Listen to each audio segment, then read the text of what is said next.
Good afternoon, fellow Africans. Today, it's a day that we usually share. We sit and share about the prospects of Africa. Our subject today, or the topic that we want to share, is the total liberation of Africa. If we say total liberation, many people don't understand what we are trying to imply. Total means when you are in full control, when you are totally free, when your independence, when your freedom is in totality in your own hands. As I speak to you today, we cannot lie that Africa is totally free, because Africans do not own anything in their own continent.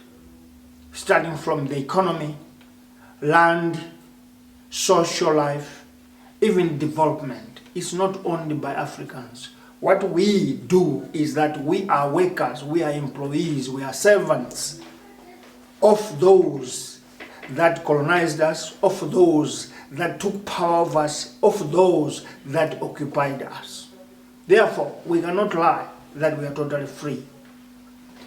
We are politically free, yes, but politics can never give us freedom if people are not in control of their social life and economy. So the topic today is talking about, for us to totally be free, there's one thing that we need to realize and be able to identify so that we can be able to remove it. And this is none other than fear. When a society, when people in a family, or when an individual is afraid of something, he must know that he is not free. Because he won't be able to move freely, he won't be able to control himself, he won't be able to do anything, because this fear has press-ganged that person.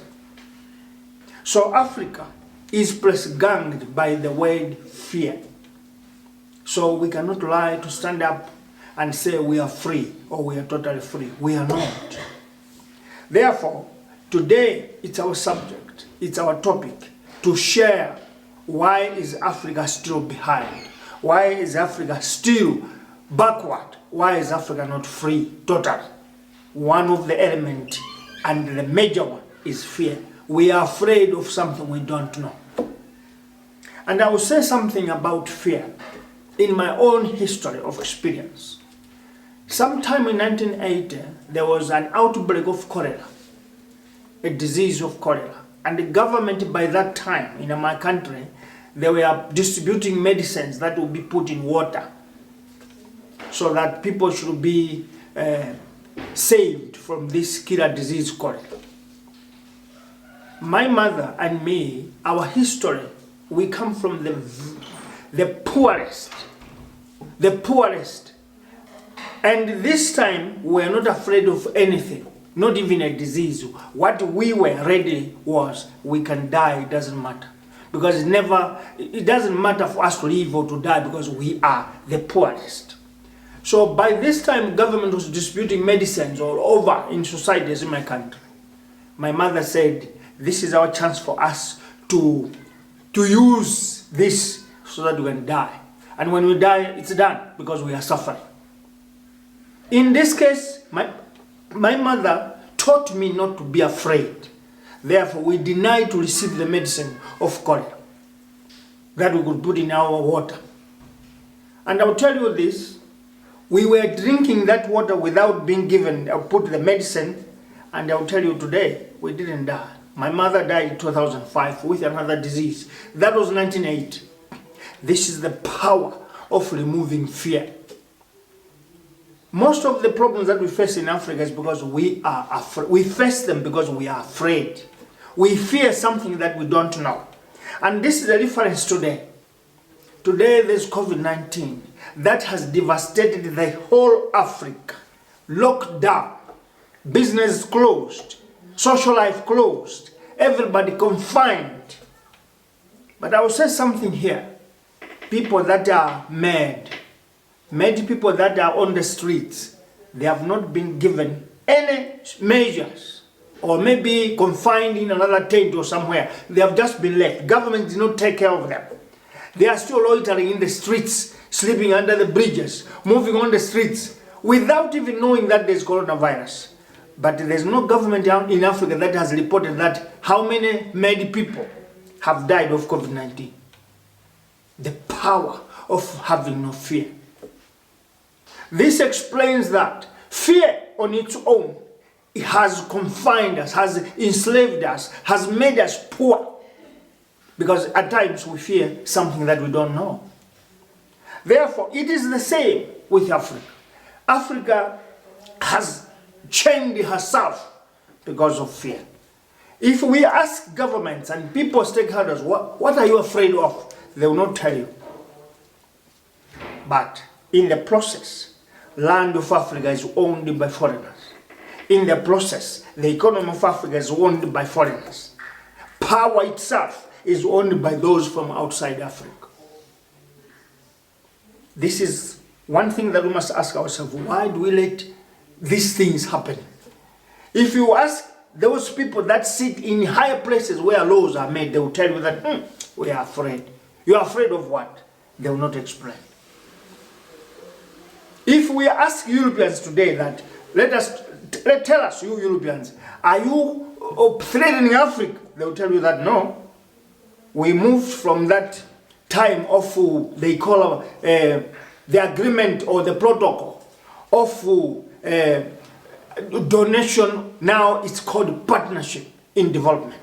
That means the Europeans or the Americans or the Chinese, they are not after dominating. They are after partnership, meaning that you share what you have, they share what they have. But still Africa is afraid. We don't tell the truth. We are afraid of what we don't know, and that's the danger for our continent. Now, if we are to be totally free in this continent, we must remove the element of fear. We are too much afraid of something that we don't even know. There are people in countries like South Africa, Namibia, Zambia, Zimbabwe, white people, Europeans, who are willing to give their land to Africans. But we Africans were just afraid that we can't say, because that will spark war. Maybe it's an approach that is making us to be afraid. But this fear is not going to liberate this continent. So if we are to be free, first of all, let us free ourselves from fear. And on the same issue of COVID-19, there are other countries that were not supposed to lock down. If you ask them, give us the statistics of people that are suffering from COVID-19, they will tell you that we don't have specifically. But we just think, because to tell the truth, there's no machinery that are testing COVID-19 in Africa, not yet. Those that they have, they are something that comes closer to, if you have fever, the temperature is high, that is regarded as COVID-19.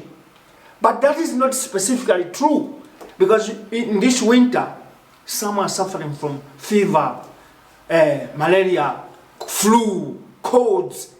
But when they check your temperature, I've gone around in many places where before you enter, they want you to test your temperature with their thermostat or what thermometer. What do they check? They check your temperature. And this temperature does not say this specific temperature of corona. They just want to find out, are you feeling hot or cold? That's all. Now, if they find that your temperature is above 38 or 40, they'll tell you that you are suffering from COVID-19. But specifically and typically, that's not true. One can be suffering from fever or something. Now, there is this fear that Africa has been blanketed with or of. We are afraid of nothing. There are some that are realizing, opening their eyes. Tanzania. The government of Tanzania stood up and said, we are not going to listen to this rhetoric of COVID-19 and then we close our nations, because Tanzania has about 59 million citizens. And if we lock it, it's an upcoming economy. If we lock